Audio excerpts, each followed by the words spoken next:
family, welcome to the AGT podcast. Today, you're going to have a full live gist and conversation. We have a very special guest in our midst, and she's Samson Ruth.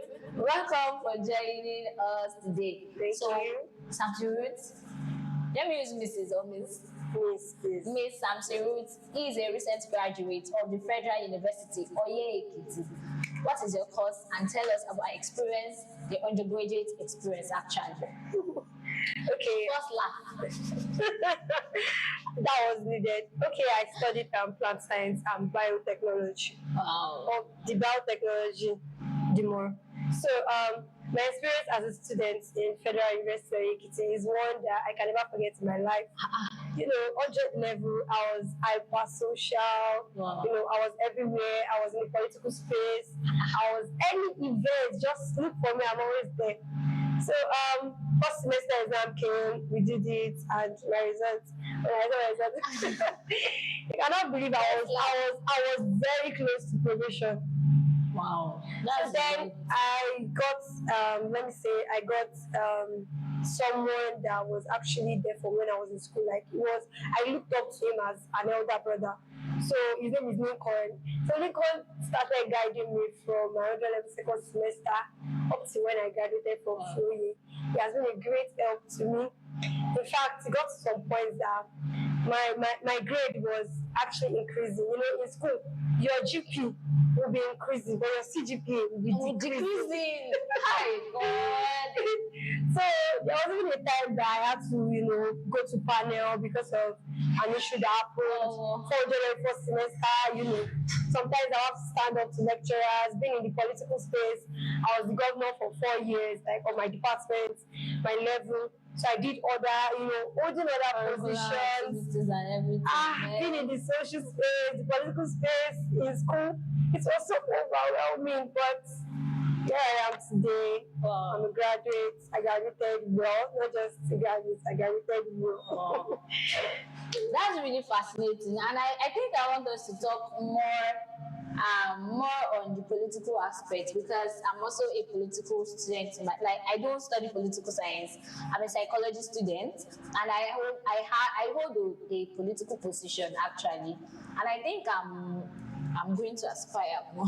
But now, share your own experience, because so I want us to talk to us about your experience as more on it. How did you navigate? How was it like? Do you encourage people to go more into it? Are there sacrifices? Yes. Are there things that you need to have? Okay, so when I started politics, actually, I'm not I've never been a political person before getting admission to school. So when I graduated, you know, I told you my 100 level I was everywhere. So that was this Lincoln that I spoke about when he saw me, and he was like, Ebony, you have the vibe, like you have the strength, do this. So I started from being his PA. Okay. So I started from being his PA. Does he have a political position? Yes, Lincoln was like the political backbone of Faculty of Science back then. Okay. No, that's Godfather kind of. I don't want to mention, but you see, you mentioned Godfather. Yeah, we know them. So it was like, okay, you can do this. So that was I started from being the governor of my level, like my department, my level. So I started from there. From the level, I got recognition in the faculty. They gave me the welfare director for the stakeholders. That means the entire Aluta community in Faculty of Science. I was their welfare director as at 200 level. Wow. So from there, I started aspiring. I went for welfare director. From there, I went for departmental president and all. So I in my school, they see me as a lady with capacity. Yes. So let me say it now. Ladies in politics, most times ladies don't want to venture into politics because of it. Although at some point it was overwhelming, because there are some people that felt without them I will not make it in the political space. But by the help of God, actually, then, and my how would I say, determination, everything was successful. Your charisma. Yeah. Another thing, as a lady in politics, you have to have a back. It's needed. I mean, naturally, I think really we need to have 1%, 2% of OT. One of my lecturers used to say something, in street sense, because Because honestly, especially during politics, there are some crazy things that you have to do, and maybe your morals or your beliefs, you don't want to do them. Guys, you need OT.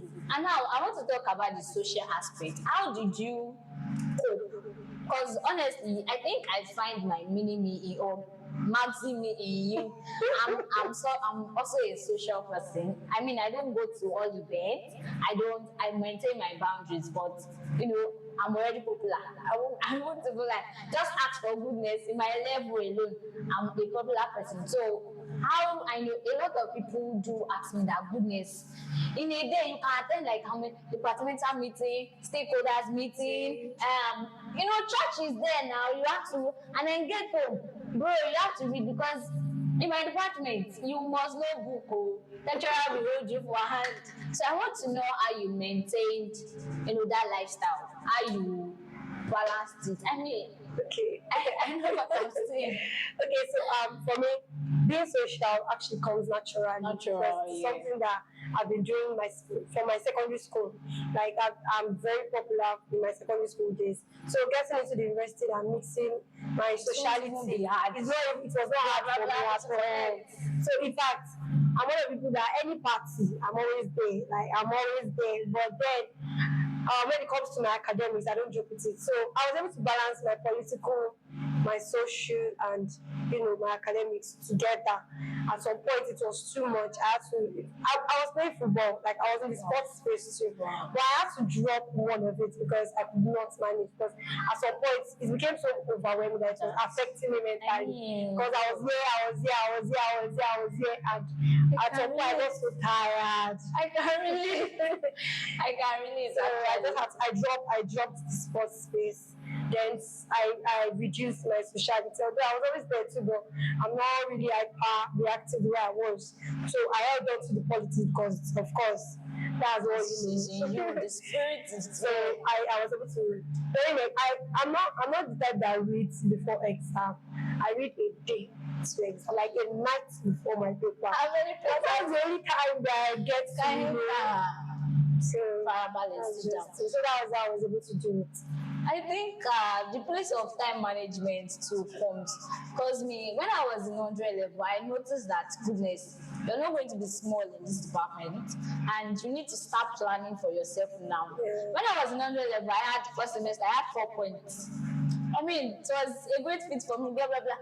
And then second semester, oh Jawale, hey God, this must not happen. So I took a very safer step when I got to 200. Okay, I was like, now 200 level is going to be more stressful because I just started my political blah blah blah in 200 level. So I was like, okay, let me start reading. So I started reading early. Honestly, I will not lie, and it worked for me a bit because when it comes to exam period, everything you're offering 10 courses, you're offering 11 courses. I don't want to combine everything, so I had to I started. That was when I really practiced time management and priorities, setting priorities. There's sometimes that I just feel overwhelmed. I'll read even if not 10 minutes. And I used to do one thing. When everybody has gone home, I was always in my department. Always. I would leave around 5 because normally the school closes by 5 o'clock. So I would be like 30 minutes behind reading. I'll be like 1 hour behind reading. So by the time I get home, I don't have to think of what should I do, book and everything. And most importantly, I think my own course is a very practicable course. So I'm a student therapist in training. I'm a mental health advocate outside school. So what do you want to teach people if you don't? So all those little research that we used to do. Read your book extra because my lecturer will always call goodness house because I always have clients. When it comes to mental health, you always, because he knows that I have people that I counsel. So those things will usually encourage me to read more. And so there was improvement actually. And this is me telling everyone out there that if she can do it, if I can do it, You just have to set your priorities right. So what is one thing, before we close, what is one thing you would tell people, maybe people aspiring, people who are there, people who are feeling discouraged, just tell our audience. Okay, so what I will have to tell you guys is that there is nothing you cannot do if you set your mind on it, irrespective of what people are saying, because honestly, nobody will encourage you. Even when they do that, some people want to encourage you probably because of what they are going to gain from it. But I'm just telling you, you are the only one that can encourage yourself.